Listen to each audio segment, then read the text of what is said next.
My trip to see my sister, I found my bedroom gone and my son's wife smiling in the guest room. She didn't know about the $28.00 M. When I opened the door to my own home, the first thing that hit me wasn't the scent of lavender or fresh flowers like I'd hoped. It was the thick, sickening smell of burning sage. Not the gentle kind you light to soothe a room, but the kind you wave around when you're trying to erase something. Or someone. And then I heard her voice, Clarice, clear as ever, echoing from the hallway. "This is my house now," she said, wineglass in hand, standing before a group of her brunch friends in pastel cardigans and over-tanned skin. "The old lady just lives in my husband's memory, and even that's fading." They all laughed. Laughed like she hadn't just dismissed 40 years of my life like some dried stain on a coffee table. I didn't speak. I simply stepped inside and closed the door behind me. 3 weeks. That's how long I'd been gone. My sister Marjorie had a fall, and I'd taken the train out to Pittsburgh to help her while she healed. I folded her towels. I cooked her soup. I washed her hair. Every day I thought about coming home. I missed my garden. I missed my creaky rocking chair. I missed the smell of the cedar chest in my bedroom, but I never imagined I'd miss my own bedroom because someone else would be using it. I passed through the living room quietly. No one looked up. They were all laughing about mimosas and manifestation journals. When I reached the hallway, I stopped. My heart thudded hard in my chest, where my wedding photo used to hang, a photo I'd framed myself, with my husband's arm around my shoulders and that look in his eyes like he still couldn't believe I said yes. It was gone. In its place was a blown-up canvas print of Clarice and my son, smiling on a beach somewhere, holding hands like they invented love. The door to my bedroom, what used to be my bedroom, was wide open. Inside, the furniture was rearranged. My old quilt was gone. In its place were white and gold throw pillows, some faux fur blanket, and a garish new sign above the bed, his and hers, manifestation space. Clarice stood in the middle of the room, handing a mimosa to a friend. "We saged the room to get her scent out," she said, motioning toward the corner where my nightstand used to be. Her friends giggled. "She's like a ghost," one of them whispered, wandering around in slippers. "Maybe she left something in the will," another added. "Like her dentures."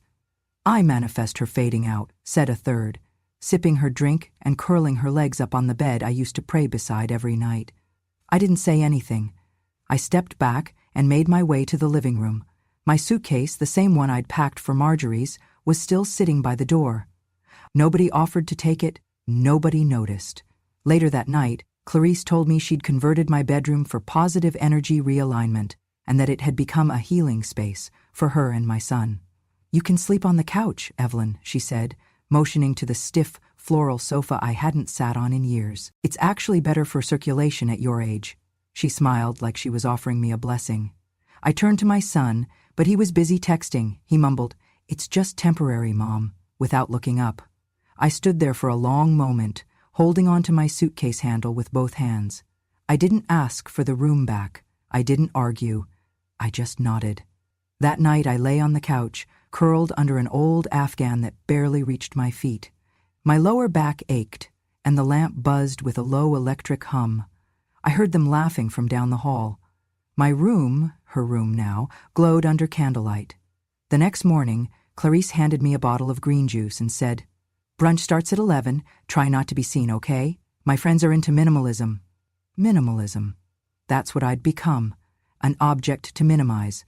I walked to the backyard and sat on the bench beside my dying hydrangeas. The hose was coiled, bone dry. No one had watered them while I was gone. I whispered, "I'm still here," but even the flowers seemed unsure. That evening, as I passed the dining room, I saw a note taped to the refrigerator. "No fridge items after 7 p.m., intermittent fasting hours," and underneath it in Sharpie, someone had scribbled, "Residents only." That was the night I knew they wanted me to disappear. Not just from the house, but from memory, from history, from the walls, the rooms, the life I'd built brick by brick. But what they didn't know was that ghosts don't fade, not if they remember who they are. And I remembered. I remembered every nail my husband hammered into the frame of this house. I remembered the day we planted the dogwood tree in the front yard. I remembered the night my son was born, right in that room Clarice had saged. And I remembered something else, too. something I hadn't told them. Yet. I've always believed that cruelty doesn't arrive with a scream. It creeps in softly, wearing a smile. It starts with small things, a door left half open, a picture quietly removed, a glance too long to be innocent, too short to be called caring. The morning after the brunch, I tried to connect to the Wi-Fi to check an email from my sister. The password had changed. I asked Clarice about it. She didn't even look up from her yoga mat. "Oh," she said casually. "We reset it while you were gone. It's for residents only now." She drew out the word residents, as if I were some stranger on a month-to-month lease. I nodded, said nothing, and walked away. Later that afternoon, I opened the refrigerator for some milk. A neon pink sticky note was slapped across the carton. "Not for seniors, plant-based only." I stared at it for a long time. I don't know what stung more, being called a senior like some expired item in the back of the fridge, or realizing someone had sat down and written that note by hand, peeled it carefully, and stuck it there for me to find. At lunch, Clarice sent a group message on the family thread. "Please stay out of the kitchen during brunch prep. It's a high-energy zone." Then another. Just below it, "Also, please do not rearrange anything on the counter. Feng shui matters." I never touched her counter. I never rearranged a thing. I hadn't even boiled water since I got back. But apparently my presence alone could disrupt her energy. That night I passed by the entryway table and saw a card propped up in a little silver stand. It read, "New home blessing, may this house be free of ghosts." I suppose I was the ghost. I stood in the hall, in front of the bedroom door that used to be mine. The smell of burned sage still clung to the frame. The walls had been repainted, a dull beige to match the aesthetic of her online lifestyle brand. They even changed the curtains. The ones I hand-stitched with roses and vines were gone, probably tossed just like everything else I loved. I didn't cry. I just watched the light flicker in the hallway and listened to the clink of wine glasses behind that door. Some nights I'd sit on the couch, a blanket pulled up to my chest, and scroll through old voicemails on my phone. My husband's voice was still there, that low, steady hum of a man who had never once made me feel like I was in the way. It's strange how a house can be full of voices, and none of them speak to you. But not all voices were cruel. It happened on a Tuesday evening. Everyone else was out for Clarice's full moon sound bath. Just me and little Natalie, my 9-year-old granddaughter, were home. She shuffled into the living room, dragging her stuffed bunny by one ear. She stood in front of me for a long time, quiet, like she was working up the courage to say something dangerous. Then she reached into the front pocket of her hoodie and pulled out a small, wrinkled piece of fabric. "I saved this," she whispered. "They threw away your pillow, but I cut out the soft part before it got taken." She unfolded it carefully, a faded corner of my old pillowcase, the one with the stitched edge that frayed after years of being held close. "I thought you might still want it," she added, eyes darting toward the hallway like she feared being heard. My throat closed up. I reached out with both hands, took the piece gently, and pressed it to my chest. For a moment, I could feel the old cotton against my skin, could remember the nights I wept into it after my husband passed, the nights I folded it neatly before bed, the mornings it smelled of lavender sachets from the drawer. I looked at Natalie. She was biting her lip. "Do you miss your room?" she asked quietly. I nodded. "I liked when it smelled like cinnamon," she said, "and you used to let me sit on your lap and read." "You still can," I whispered. She leaned in and curled up beside me, her head against my shoulder. It was the first time in weeks I felt like I hadn't disappeared. The next day, the cruelty resumed. Clarice dropped a basket of laundry on the couch while I was still sitting on it and said, "If you're going to be here all day, might as well fold something." She smiled. She always smiled when she delivered her little daggers. But something had shifted in me. Maybe it was Natalie's tiny act of love. Maybe it was the feeling of that pillow fabric in my hand. Maybe it was the sound of my own heart saying, "You still matter." That night when I walked past the room again, I didn't look away. I opened the door slowly, stepped inside, and stood still. The air was thick with lavender candles and overpriced incense. I reached for the nightstand. Not mine anymore, but in the drawer was something they hadn't found. An old lamp, A gift from my husband years ago. Still plugged in, still humming faintly when I turned the knob.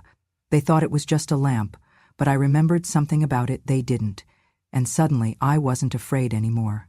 They wished to erase me, but they forgot who built the story they're trying to rewrite, and that story wasn't over yet. My husband never believed in shouting. He used to say, if they can't hear you whisper, they were never listening anyway. But the last thing he ever said to me, the one sentence I never forgot, came on a quiet afternoon just weeks before he passed. I was brushing his hair near the window, the sun making halos through the curtain lace, and he reached for my wrist, held it with surprising strength. If they ever try to erase you, he said, don't fight loud, fight smart. At the time, I thought he was being poetic, but I see now that he wasn't speaking in metaphors. He was preparing me. And so, I didn't yell when they changed the locks on the upstairs linen closet. I didn't protest when Clarice moved my favorite armchair into the garage to open up the feng shui. I didn't even flinch when my own wedding photo was replaced with a minimalist art print that said, New Era Energy. I waited, and I remembered. There was one item I'd insisted on keeping from our old bedroom when they remodeled. A lamp. Just an old brass lamp with a little wobbly shade and a base that had once been scratched by our cat. Everyone else thought it was ugly, too old, too heavy, too grandma-core. Clarice tried to swap it out twice with something from her influencer gift sets, but I always brought it back. She stopped trying eventually. People always do when they think you've stopped mattering. That lamp had been a wedding gift, a special commission, actually. My husband had it made by a retired electrical engineer who owed him a favor. I never knew why he went through so much trouble for a bedside lamp. He just smiled and said, some things shine brighter when the world gets dark. It wasn't until he was gone, until the house grew sharp with other people's voices, that I remembered the tiny latch beneath the base. That night, I unplugged the lamp and turned it upside down on my lap. My fingers found the metal ridge beneath the felt. I peeled it back slowly, and there it was. A thin silver disc, no larger than a button, hidden flush inside the base. A small inscription around the edge. If you hear this, it means you need to. I took a deep breath and pressed it. The lamp didn't light up, but the room changed anyway. His voice came through clear as day, calm, steady, measured. This is Richard Allen Byrne, he began, recording this message as part of our private estate contract, witnessed and notarized on June 12, 2008. This message is intended for my wife, Eleanor, and the legal parties assigned under Clause 9C. My heart pounded. I held the lamp close, not daring to breathe. My assets, intellectual property, and residence are protected under trust. However, an additional clause has been included, one that may not be shared unless triggered by circumstances of direct disrespect or displacement of my wife from her rightful home. A pause. Then, the moment she is made unwelcome in her home, verbally, physically, or symbolically, is the moment all secondary beneficiaries forfeit their claim. In that moment, full ownership transfers to her name, with legal authority to remove any resident at will. I stared into the dark. He had known. Somehow he had known. And he had left me a weapon not made of steel or wrath, but of something far more terrifying to people like Clarice. Truth, bound in law. I repacked the lamp carefully, wrapped it in an old sweater, and placed it in the box marked Seasonal Decorations. No one would touch it there. Then I waited until Monday morning, when Clarice took her manifestation hike and my son left for work, and made a call. I didn't call the main family lawyer, I called her, Margot Doyle, my husband's oldest colleague. The woman who once joked, if the sharks ever come circling Ellie, I'll be the net. Margot answered on the first ring. Eleanor, she said, voice sharp and warm all at once. I was wondering when I'd hear from you. I have something, I said. Something Richard left behind. Hidden. You'll need to hear it for yourself. I sent the lamp the next day, packed in bubble wrap, labeled simply, to MD, play at your desk, alone. She called me 2 days later. I always knew your husband was a fox, she said. But this is art. Will it hold up, I asked. In court, like granite, she replied. The only thing left is to trigger the clause officially. Do you have proof of mistreatment? I thought of the brunch, the comments, the sticky notes, the locked cabinet. I have more than proof, I said. I have a child's whisper and a pillowcase scrap. I have a wedding photo in a drawer and a ghost blessing taped to the door. And I have silence. So much silence. Margot didn't need convincing. She'd seen worse from greedier people. We arranged the rest in code. Package delivery meant court filing. Sunlight refund meant a formal hearing date. Lavender tea meant subpoena. It felt almost fun. Like being in one of those detective shows Clarice always rolled her eyes at. But this wasn't a show. This was my life, and I wasn't going to sit on the couch another week while someone else burned sage in the place I once called sanctuary. I dusted off my good shoes, I ironed my blouse. I looked into the mirror and saw a woman with purpose. My voice wasn't loud, but now it had speakers, and they had no idea what was coming. It began decades ago, over cheap wine and cheaper office chairs. My husband and I started our first business with a stack of scribbled napkin ideas, a few boxes of secondhand parts, and a stubborn refusal to quit. He handled the patents and the pitching. I handled the people, the contracts, the licensing deals, the long meetings that stretched into dinner. We didn't have titles, but we were equal in every way that mattered. When the business finally took off, and then took off again, Richard said to me over breakfast one day, "We'll put your shares into a trust. Quietly, just in case." "In case of what?" I had asked. "In case the world ever gets noisy," he replied, without looking up from his eggs. At the time, I thought it was a romantic gesture. Turns out, it was a weapon he'd forged long before the war began. The trust had sat undisturbed for nearly 20 years. We never touched it, never bragged about it. Even when Forbes put his face in the corner of a page, or when we got calls from people wanting to leverage opportunities, we smiled politely and said, "No thank you." We kept our lives small. What Clarice never understood was that quiet wealth doesn't look like yachts or handbags. It looks like a woman baking muffins in an old house, with $28 million, 0 cents, parked neatly in a trust deed no one's bothered to look at in decades. Until now. Margot and I sat in the conference room, side by side. Across from us were Clarice and my son Aaron, both acting as though this was just some petty dispute over square footage. They didn't know what was coming. Not yet. "Let's begin," Margot said, sliding a leather-bound folder across the table. "This is the formal reading of the Byrne Domestic Living Trust, last revised in 2011. Clarice rolled her eyes. Margot continued, calm and steady. Clause 14b, also known as the Conduct Clause, states the following. Any individual, whether familial or legal heir, who knowingly subjects Eleanor Byrne to verbal disparagement, emotional displacement, or involuntary eviction from the shared household, shall immediately and irrevocably forfeit all rights to inheritance and occupancy. I glanced at Aaron. He was pale. Clarice scoffed. That's ridiculous. You can't enforce a mood. We're not enforcing a mood, Margot said coolly. We're enforcing documented violations. She reached into her briefcase and produced a flash drive, a stack of printed stills, and a lamp. Yes, the same lamp that had lived on my bedside table for years. Now, it sat at the center of the table, like a witness called to testify. Margot plugged the flash drive into the monitor. First, a video clip. Clarice at her brunch, champagne in hand, sitting cross-legged on my bed. "This is my house now. The old lady just lives in my husband's memory, and even that's fading." Laughter erupted in the background. Another voice. "Maybe she left something in the will, like her dentures." And then Clarice again. "I manifest her fading out." The room went silent. My heart didn't race. It slowed, steady as granite. I'd heard it live. But hearing it now, with the weight of law behind it, gave it power. Next came the photos. One showed the bedroom door with a new sign, his and hers, manifestation space. Another showed the brunch guests lounging on my old quilt. Another showed me curled on the living room sofa under a throw blanket, next to a note that read, "For circulation."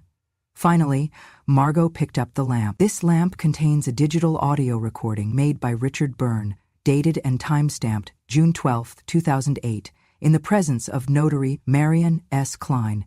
It was sealed and stored in a secure compartment inside the base. The audio has been authenticated by forensic analysts and notarized as legal testament under Pennsylvania statute. She pressed play. Richard's voice filled the room. The moment she is made unwelcome in her home, verbally, physically, or symbolically, is the moment all secondary beneficiaries forfeit their claim. In that moment, full ownership transfers to her name, with legal authority to remove any resident at will. Aaron shifted in his seat. Clarice narrowed her eyes. You can't be serious. This is insane. Margot smiled, the kind of smile lawyers save for checkmate. It's not insane. It's legal. The trust is valid. The clause is active. The evidence is overwhelming. She turned to me. Eleanor, per Clause 14b, would you like to invoke your rights under the trust? I looked at Clarice, not with anger, but with something deeper, pity, maybe, or perhaps quiet satisfaction. Yes, I said, effective immediately. Margot handed me a pen. With one signature, it was done. Clarice was cut off from the trust entirely. No financial support, no claim to the house, no more lavender brunches on my linens. Aaron would retain a conditional share, but only if he vacated the home within 3 days and issued a written apology for his complicity. They both stormed out, red-faced and sputtering. Clarice tried to slam the door on the way out. It bounced back softly. I'd already replaced the hinges. Margot turned to me as I gathered my things. What will you do with the house? She asked. I smiled. I'll sell it, even after all this? Especially after all this. Because the truth was, this house had stopped feeling like home the moment I was forced to whisper in hallways. A home isn't walls and photos. It's safety. It's softness. It's being allowed to take up space. Now that I had it back, I no longer needed it. But the freedom? That I'd keep. They made me sit on the far end of the table, near the water cooler, away from the windows, as if I might catch a chill from the truth. Clarice walked in first, wearing sunglasses indoors and carrying a designer bag I suspected she didn't buy with her own money. My son followed, late as always, his phone in one hand, chewing gum, like he had better things to do than attend his own father's will reading. Let's get this over with, he muttered, slumping into the chair across from me. She probably left you some old tea sets and that damn lamp, Clarice snorted. Don't expect a dime for her. She'll be dead by Christmas anyway. I folded my hands in my lap, not trembling, not reacting, just waiting. Margot, my lawyer, gave me a slight nod. She opened a thin leather folder and adjusted the volume on the small speaker device in front of her. No printed copies today, she said. Per Mr. Burns' final instruction, the primary clauses of the will are to be delivered in his voice only. Aaron raised an eyebrow. What the hell does that mean? Margot pressed the button, and Richard spoke. Not the frail version of him near the end, but the Richard I remembered, clear, commanding. If my son or his wife ever disrespect the woman who built this house, if they ever reduce her to anything less than she is, deduct everything. I built my name, my company, and my fortune with Eleanor, and if you've forgotten that, then you've forgotten who raised you. Aaron leaned forward, stunned. Richard's voice continued, even calmer now. To Clarice, your brunches may be cute, but cruelty is not. This house was not built by mood boards and sage sticks. It was built by my wife, who scrubbed parts by hand while raising a son I now struggle to recognize. Clarice opened her mouth, then shut it. For once. To Eleanor, I name you sole executor and sole beneficiary. This trust, assets, property, and shares reverts entirely to your name the moment my voice ends. Let them call that manifestation. And then silence. Not just in the room, inside them. Aaron sat frozen. Clarice's face twisted, searching for a loophole, an angle, some language she could weaponize, but there wasn't one. Because Richard had planned it better than they ever could. Margot slid over the new deed paperwork, already notarized. Effective immediately, Mrs. Eleanor Byrne is the sole owner of the following assets. The primary residence located at 814 Redwood Lane. Full rights to the Byrne Trust totaling $20 million, 0 cents. Majority shareholder status in Byrne Solutions, Inc., and exclusive ownership of the intellectual property portfolio. Clarice stood up so quickly her chair tipped backward. This is illegal, she snapped. You can't just cut family out like that. Margot didn't flinch. Yes, we can, and he did. Every document was filed, time-stamped, witnessed, and backed by voice authentication. This is airtight. Clarice turned to Aaron, eyes wild. Do something. He looked at me instead, for the first time in years.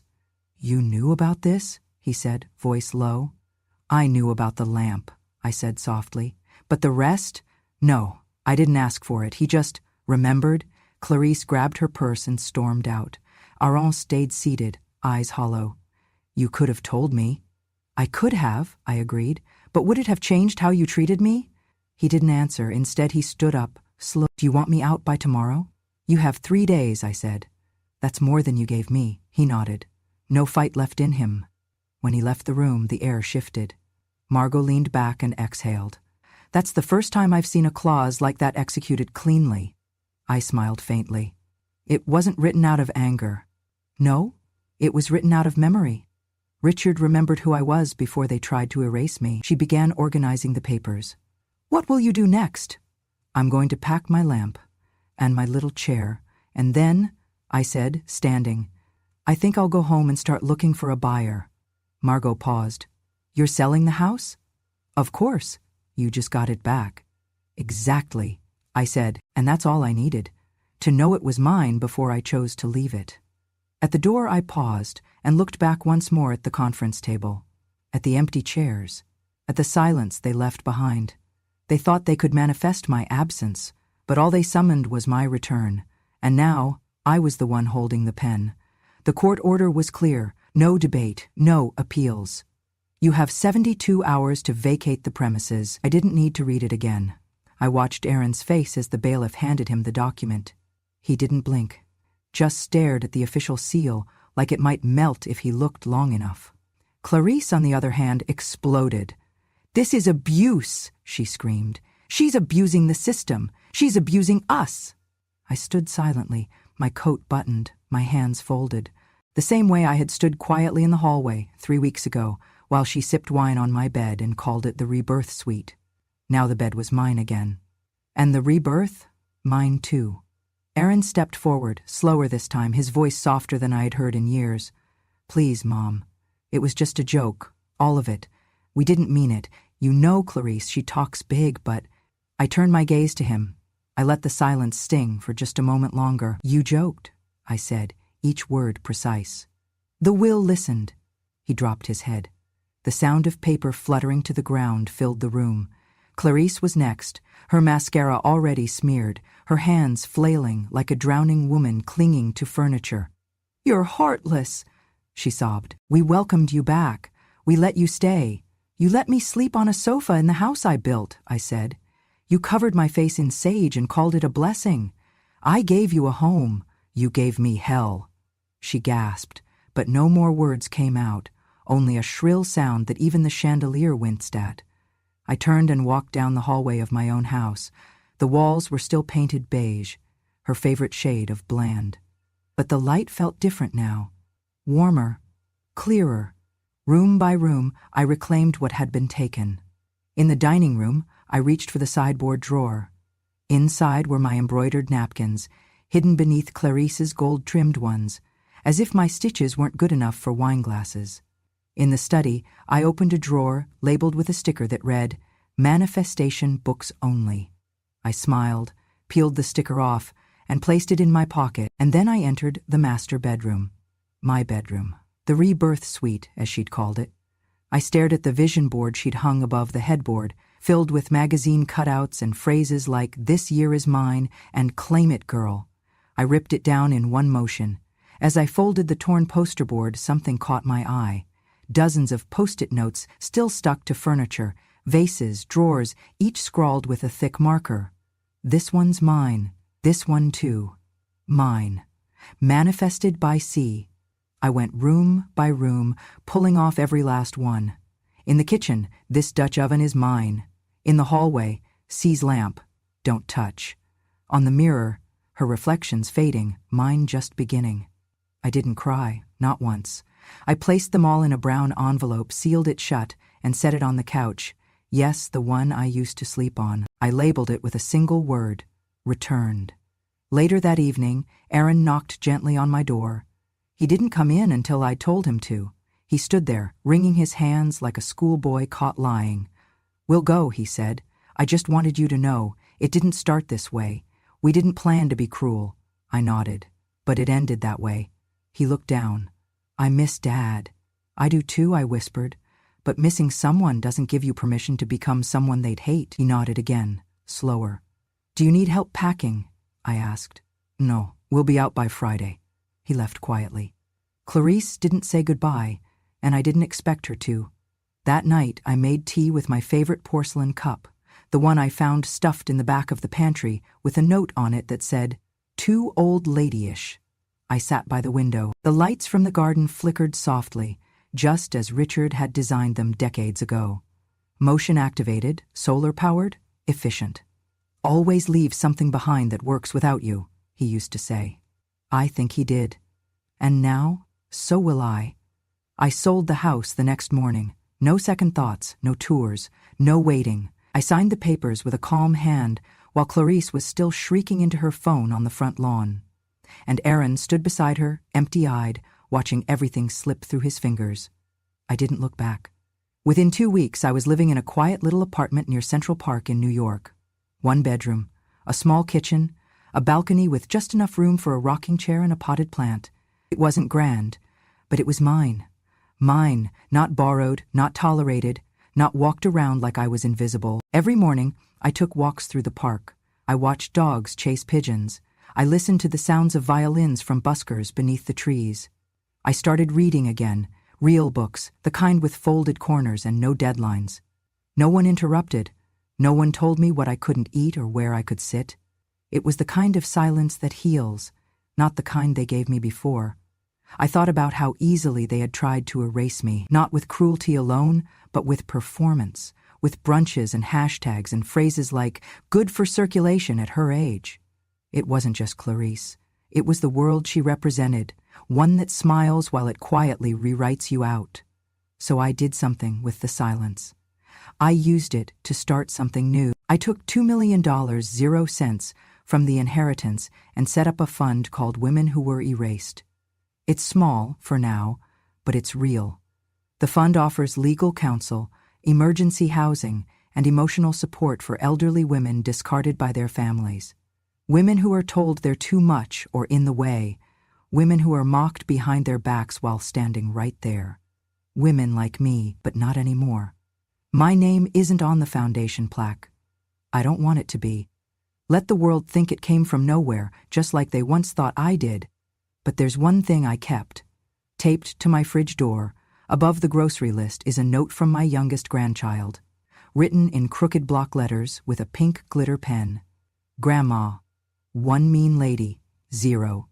I see it every morning when I open the fridge, and every morning it reminds me that some victories are quiet, but they echo forever. There's a wooden plaque on the door of my new apartment now. I carved it myself with an old penknife my husband gave me one Christmas when money was tight and love was all we had. The words on it are simple, etched deep. This house was once imagined out of existence. Now it thinks for itself. It's not just a door, it's a beginning. Inside, everything is small but meaningful. A chair that fits me just right, a soft rug beneath my bare feet, the humming sound of the city outside, filtered through warm, clean windows. And the fridge.